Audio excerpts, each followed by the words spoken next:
Hey everyone, John Wertzema here, Life in the Last Days, and I am back with another video for you. Today we're going to be looking at here's how and when Babylon, the Great Harlot, falls. Now if you have read the book of Revelation, you came across chapters 17 and 18, which makes up almost 10% of the entire book of Revelation. So it's a really big deal. And in those two chapters, you have the judgment of the great harlot, the city of Babylon. And we're just going to look at a couple of highlights here in Revelation 17 and 18, but we can't start here, when we're looking at and studying it, because there's a whole history in the Old Testament that builds up to and helps us understand Revelation 17 and 18. But in Revelation 17 verse 1, it says the judgment of the great harlot. So an angel tells John, I'm going to show you the judgment of the great harlot. Then in verse 5, the name Babylon the Great is written right on her forehead. Let's get a clue here, right? The identity of the woman, the great harlot, it's written on her forehead. Okay, so then we go down to verse 15, and it says, the waters which you saw where the harlot sits. Now remember in verse 1, it says, I will show you the judgment of the great harlot who sits on many waters. And then we get down here, the waters which you saw where the harlot sits are peoples, multitudes, and nations, and tongues or languages. Right? Pretty much everywhere on planet Earth. Okay? So this woman is sitting on all of the earth, all of the people she is in control of, in other words. Verse 18, the woman who you saw is that great city which reigns over the kings of the earth. What great city? The one that's written on her forehead, Babylon the Great. Verse 2 of chapter 18 says, fallen, fallen is Babylon the Great. Okay, so this is the fall of Babylon the Great. It's the fall and the judgment of the great harlot. Okay, so these are just some of the highlight verses. There's a lot of other stuff going on in these two chapters, but these are some of the highlight verses that kind of need to stand out and stick out, okay? Because if they don't, you'll get all mixed up and messed up in all of the details and all of the fine print, and yet there's a time to get into all of that. But it's not at the beginning. Sometimes what happens is people go through these two chapters and they get all concerned and mixed up with all the minutia, all the small stuff, and they don't realize that a lot of that is symbolically speaking, and they miss the big picture, the judgment of the great harlot, the fall of Babylon the Great. Okay, and this is what these two chapters talk about, but we can't start here. In order to understand what this is talking about at all, we have to go back to Isaiah chapter 13 and chapter 14. Now, Isaiah 13 and 14 lays the groundwork of exactly how the judgment of the great harlot happens, how the city of Babylon it falls. Okay, and it gives us this picture, this big picture of how it happens and who's involved.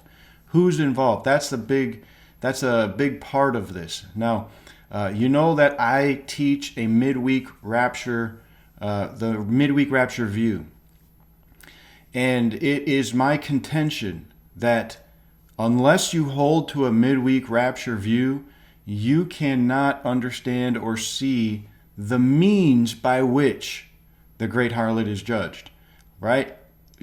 Everybody sees that the great harlot is judged. Everybody sees in the scripture that Babylon falls. Okay? But what they don't see is how it happens. And I'm going to show you today how it happens, the means in which God distributes judgment, like what causes it, right? We see the declaration of the great harlot's judgment. We see the declaration in Revelation 18 that Babylon is fallen. But how does it happen? Like, how specifically does that happen? And I'm going to show you that, and this is so critical, so important, and it will bless you once you see it and get a hold of it. But here's the reason that people can't see it typically, is because it starts with they don't see the rapture happening in the middle of the last 7 years. They don't see Jesus appearing in the middle of the last 7 years. Because when it comes to the judgment of the great harlot, when it comes to the fall of Babylon, which, just speaking of the same thing, everybody knows it happens in the middle of the last 7 years. There's no debate about that. It happens in the middle of the last 7 years, okay? But because they don't see the bigger picture of the Lord's return, of the Lord's appearing, they don't know how it happens. It just, to them, happens. So, Isaiah chapter 13, verse 1, it says, "The oracle concerning Babylon, which Isaiah the son of Amoz saw." So for almost the next two chapters, actually, chapter 13, verse 1, all the way to chapter 14, verse 27, deals with this oracle of Babylon, okay? Except for two verses, verse 17 and 18 of chapter 13, the entire rest of these verses is dealing with future events. So Isaiah 13, verse 17 and 18 is talking about something in the immediate future of Isaiah's day. But besides that, everything else is future. And so let's start here in verse 1, concerning the oracle of Babylon. Verse 2, "Lift up a standard on the bare hill. Raise your voice to them. Wave the hand that they may enter the door of the nobles." Now I'm going to read that to you in the King James. "Lift up a banner upon the high mountain. Exalt the voice unto them." Now this is a call to war. Lift up a banner is like a standard that everybody can see. It's a rallying point. Okay? Exalt the voice unto them. Cry out to them, because this is war. This is what's happening here. "Shake the hand that you may go into the gates of the nobles. I have commanded my sanctified ones. I have also called my mighty ones for my anger, even them that rejoice in my highness." Who are the sanctified ones? That's not angels, because angels aren't sanctified. That's his people, God's people. In order to understand Isaiah 13 and 14, you have to first start with the right framework, okay? A framework of when this is going to happen. It's going to happen in the middle of the last 7 years, right in the middle there, when the Lord appears. It says, "I have commanded my sanctified ones." Who are the sanctified ones? They are God's redeemed, the people of God who have been sanctified, right? The ones who are saved, God's redeemed people. "I have commanded my sanctified ones." And remember, in the verse before, we see that this is a call to war, right? Raise up a standard. "I have commanded my sanctified ones. I have also called my mighty ones for my anger." Mighty ones are the angels of God. "Even them that rejoice in my highness." The only people that rejoice in God's highness are his sanctified ones and his angels, right?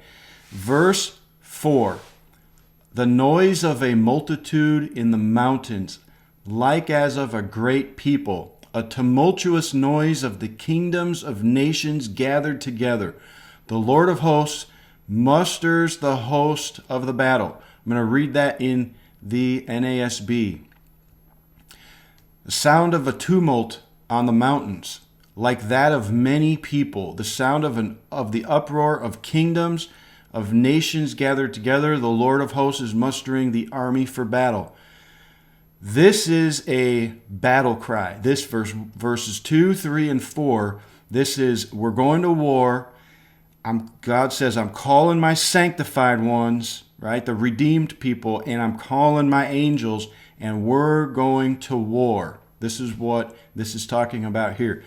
Now, Isaiah 13, verse 4 should bring to mind Joel chapter 2. Blow a trumpet in Zion, a sound an alarm on my holy mountain. Let the inhabitants of the land tremble, for the day of the Lord is near. Surely it is near. And then verse 5, look at what it says. With a noise of chariots, they leap on the tops of the mountains with the noise of the chariots. That's what this is referring to here. The sound of a tumult on the mountains, like that of many people. Joel chapter 2 is the same thing as Isaiah chapter 13. The same thing is happening. Joel chapter 2, if you ever wondered, when is that going to be fulfilled? It happens in the middle of the last 7 years when the Lord appears and he goes forth to fight, right? He goes forth to fight against the people who are gathered against Israel. Okay, verse 5. They are coming from a far country. Who is? Who's coming from a far country? The consecrated or sanctified ones and the mighty ones, or the mighty warriors. Okay? They are coming from a far country, from the farthest horizons. Okay? In the King James it says, they come from a far country, from the end of heaven. This is not an earthly army or an earthly call to war. This is a heavenly army. They come from a far country, from the end of heaven, even the Lord and his weapons of indignation to destroy the whole land. Howl, for the day of the Lord is at hand. It shall come as a destruction from the Almighty. Therefore shall all hands be faint, and every man's heart shall melt. Okay, this is a major announcement in Isaiah 13. A major announcement. God is bringing his redeemed ones, his consecrated, sanctified ones, and he's bringing all of his mighty warrior angels, and he is coming for war because he's going to pour out his indignation upon the earth. And verse 7, therefore all the people of the earth, all hands shall faint, and every man's heart shall melt. That is the same thing it says in Luke chapter 21, verse 26. It says, men fainting from fear and the expectation of the things which are coming upon the world. For the powers of the heavens will be shaken. The powers of the heavens are, Satan and his angels. All of the realm of Satan's influence. All of that will be shaken. So this is talking about the war in heaven. Revelation chapter 12. We go back to Isaiah 13. It says, and they shall be afraid. Pangs and sorrows shall take hold of them, and they shall be in pain as a woman that travails, and they shall be amazed at one another, and their faces shall be as flames. Don't forget, verse 1. What is this talking about? The burden of Babylon. This is the fall of Babylon, and it's telling you how it's going to happen. This is the fall of this is the judgment of the great harlot. This is the fall of Babylon that we see in Revelation 17 and 18. And Isaiah 13 and 14 is telling you how it's going to happen. I can't stress that enough, okay? Howl, verse 6, howl, for the day of the Lord is at hand. It shall come as a destruction from the Almighty. Okay? Then it says down here in verse 9, behold, the day of the Lord comes, cruel, both with wrath and fierce anger, to lay the land desolate, and he shall destroy the sinners thereof out of it. For the stars of heaven and the constellations thereof shall not give their light. And the sun shall be darkened in his going forth, and the moon shall not cause her light to shine. Where do we see that? We see it in Joel chapter 2. We see it under the sixth seal. When the sixth seal is opened, the sun is darkened and the moon doesn't give her light. This is when it happens. This is the big story. This is the big story at the end of the age, when Satan is removed from being the God of this world. And I'm going to show you here in just a minute how this Babylon will fall. And it says in verse 11, "And I will punish the world for their evil, and the wicked for their iniquity, and I will cause the arrogancy of the proud to cease, and I will lay low the haughtiness of the terrible." Verse 12 says, "And I will make man more precious than fine gold, even a man than the golden wedge of Ophir." There's going to be a lot of people who die, physically die on that day because of this war that happens, that breaks out. God is coming with vengeance to take out and to kill all those who are against him, all those who rise up against him in pride and anger, that hate the Lord. Now, that's not every single unbeliever, That's not what it's talking about. It's all of the people who are there around Jerusalem, who are there because of the war that's taking place, the Antichrist and the kings of the east that come, and they center there in Israel, and this is when it happens right here.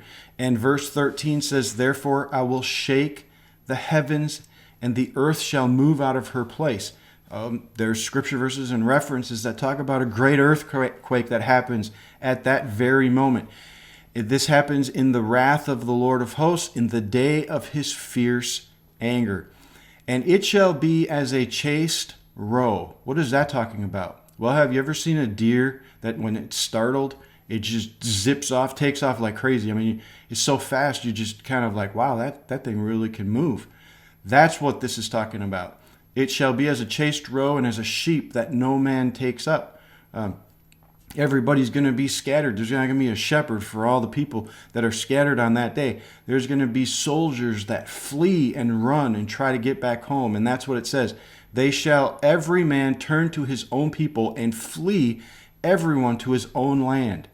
Okay, this is a major spiritual, physical, event that happens, like when heaven and earth collide. This is what happens on this day. It says in verse 15, "Everyone that is found shall be thrust through." Everyone that's found is going to be killed. "Everyone that is joined unto them shall fall by the sword." Verse 17, "Behold, I will stir up the Medes against them." Now, these two verses here are not future. They are talking about in Isaiah's day. This is the immediate future of Isaiah's day, verse 17 and 18. But then it switches back over to the far future in the last days, verse 19. "And Babylon, the glory of the kingdoms, the beauty of the Chaldees, the excellency, it shall be as when God overthrew Sodom and Gomorrah. It shall never be inhabited, neither shall it be dwelt in from generation to generation.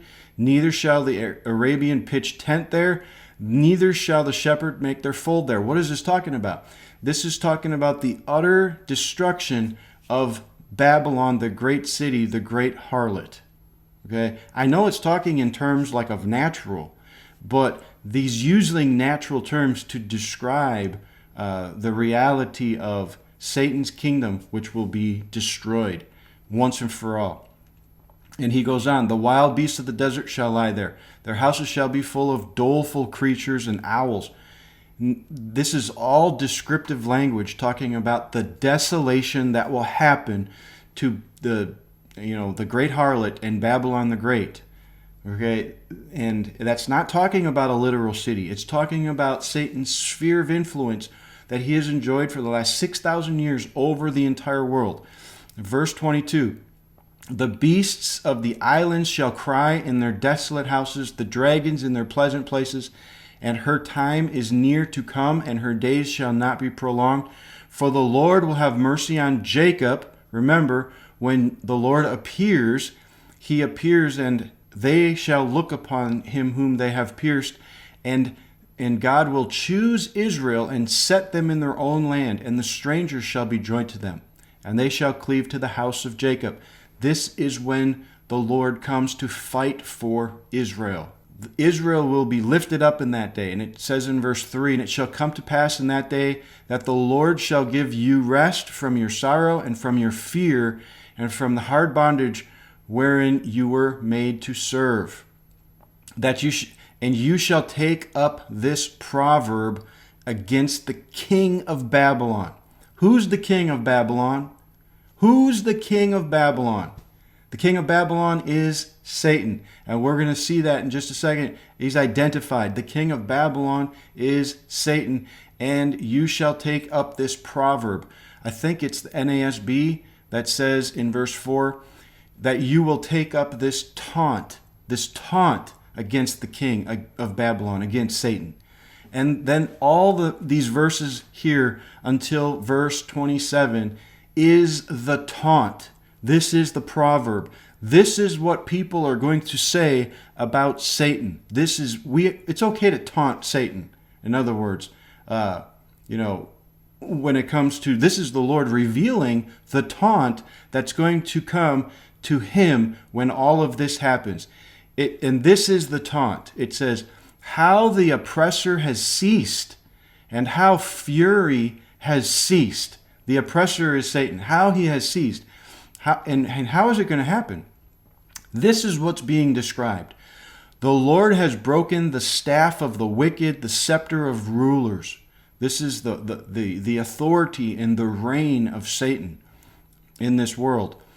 This is what he used to strike down the people with fury and with unceasing strokes, which subdued the nations in anger with unrestrained persecution. The whole earth is at rest and quiet, and they break forth into shouts of joy. Why? Because the oppressor has been brought down. Even the cypress trees rejoice over you, and the cedars of Lebanon, saying, since you were laid low, no tree cutter comes up against us. Who was laid low? The oppressor. Okay, the king of Babylon. This is a taunt against the king of Babylon. Hell, or Sheol, from beneath is excited over you to meet you when you come. It arouses you. It arouses for you the spirits of the dead, all the leaders of the earth. It raises all the kings of the nations from their thrones. Okay, hell is excited because Satan is about to come. When does that happen? It happens at the end of the 7 years, when Satan is thrown into the bottomless pit for 1,000 years. That's what this is talking about. Verse 10, and they will all respond and say to you, even you have been made weak as we. This is a taunt against Satan. Even you have been made weak as we are. You have become like us. Your pomp, okay, and the music of your harps, that's pomp is like your majesty. You have been brought down to hell. Maggots are spread out as your bed beneath you, and worms are your covering.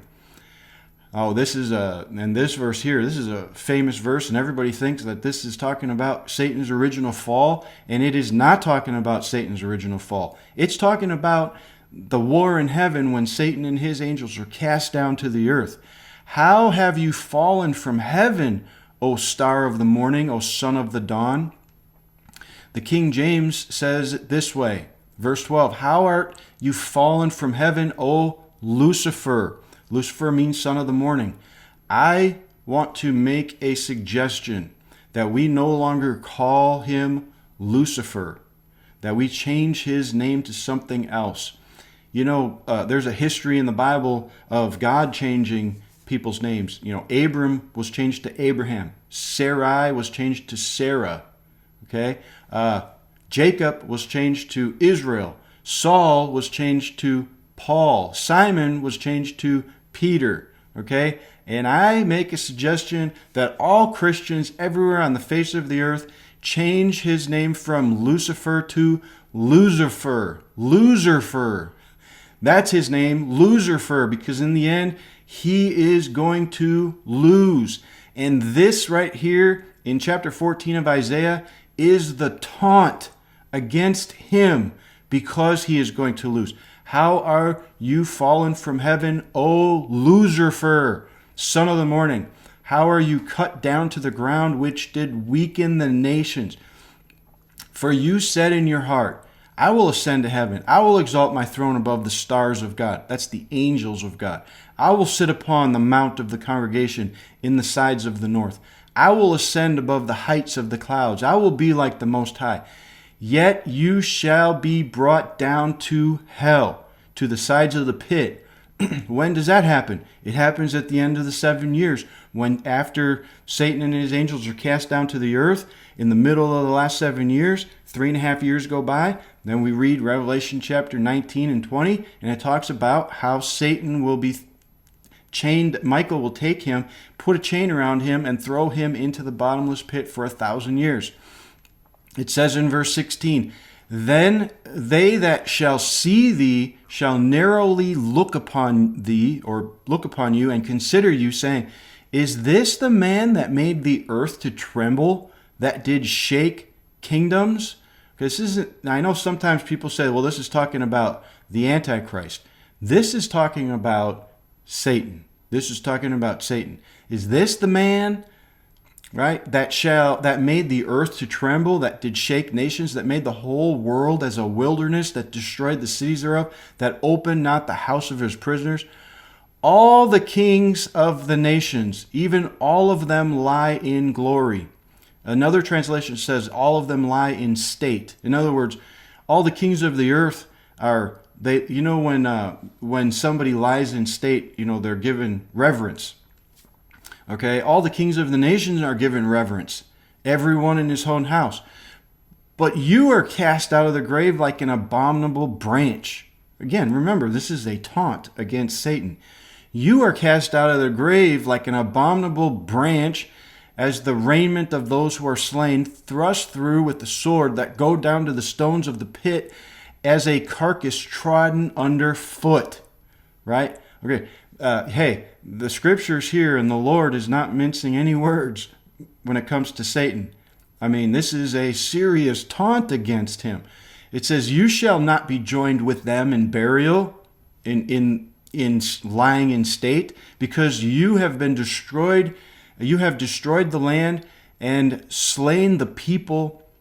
The seed of the evildoers shall never be renowned. Okay, that's all the people who follow after Satan. They shall never be renowned. Prepare slaughter for his children, the iniquity of their fathers, that they do not rise nor possess the land, nor fill the face of the world with cities. They will never come back. They will never continue to do this again. For I will rise up against them, saith the Lord of hosts, and cut off from Babylon the name, the remnant, the son, the nephew, saith the Lord. I will also make it a possession for the bittern of pools, and I'll sweep it with the besom of destruction. That's the broom of destruction. Okay, and this is all a oracle to Babylon, the great city Babylon. It's not talking about the literal city of Babylon. Okay, this is talking about the city of Babylon that's written on the great harlot's forehead. Okay, this is the sphere of influence that Satan has over this world, right? The Lord of hosts has sworn, surely as I have thought, so it shall come to pass. As I have purposed, so it shall stand. I will break the Assyrian in my land. Now this is talking about the Antichrist. The Assyrian is another kind of code name for the Antichrist. I will break the Assyrian in my land, and upon the mountains tread him underfoot. And then shall his yoke depart off them, and his burden depart from off their shoulders. This is the purpose that is purposed upon the whole earth. And this is the hand that is stretched out upon all the nations. For the Lord of hosts has purposed, and who shall disannul it? And his hand is stretched out, who shall turn it back? This is the judgment of the great harlot, the city of Babylon. This is the culmination of when Satan and all of his influence falls. Okay?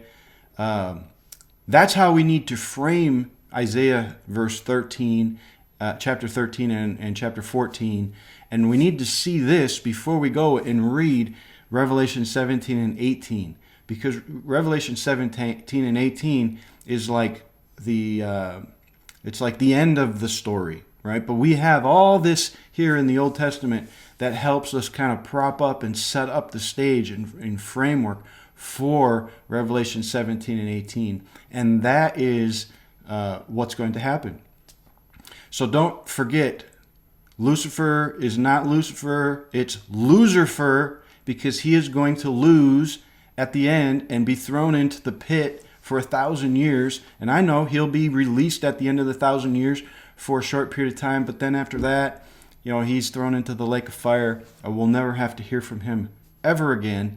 And that's how this is all going to end. This is where it's all going towards.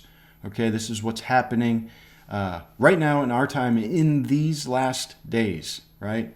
So anyway, this is the beginning of a study talking about Babylon, the fall of Babylon, the fall of the great harlot.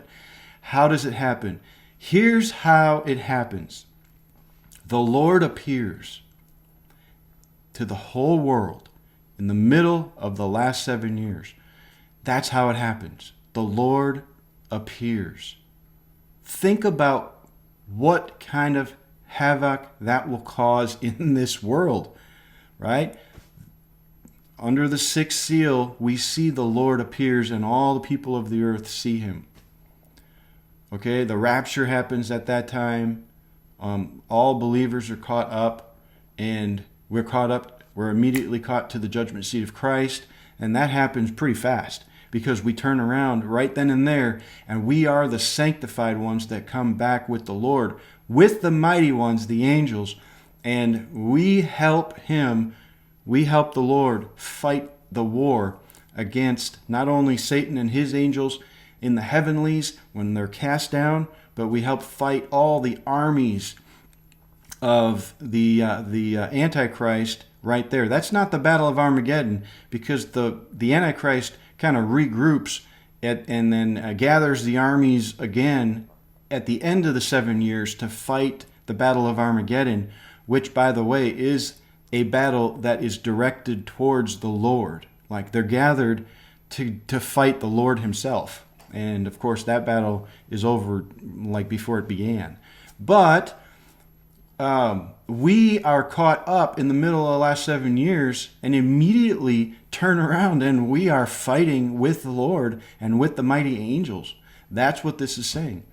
And we can't forget that. That's what happens. But the Lord appears to the whole world and all the people see him. What happens to a person's psyche? What happens to them in their psychological mindset? Okay, what happens to 2 billion Muslims who see the Lord and they realize that Allah is not God and he's not even real? Because they see the truth. Paul said in 2 Thessalonians 2, he said that they shall not receive the love of the truth that they might be saved. They'll know the truth, but they'll not receive the love of the truth. They'll hate the truth, but they're going to know the truth. When the Lord appears, everyone will know the truth. And this is how the great harlot is judged. This is how Babylon falls. This is the means by which it happens. The Lord appears to everybody in all of his glory. That's how it happens. Everybody knows the truth. And Satan, all the deception, all the lies, all the false gods, every atheist, it all falls down at the moment he appears. This is how the judgment of the great harlot happens. This is how Babylon is judged and falls.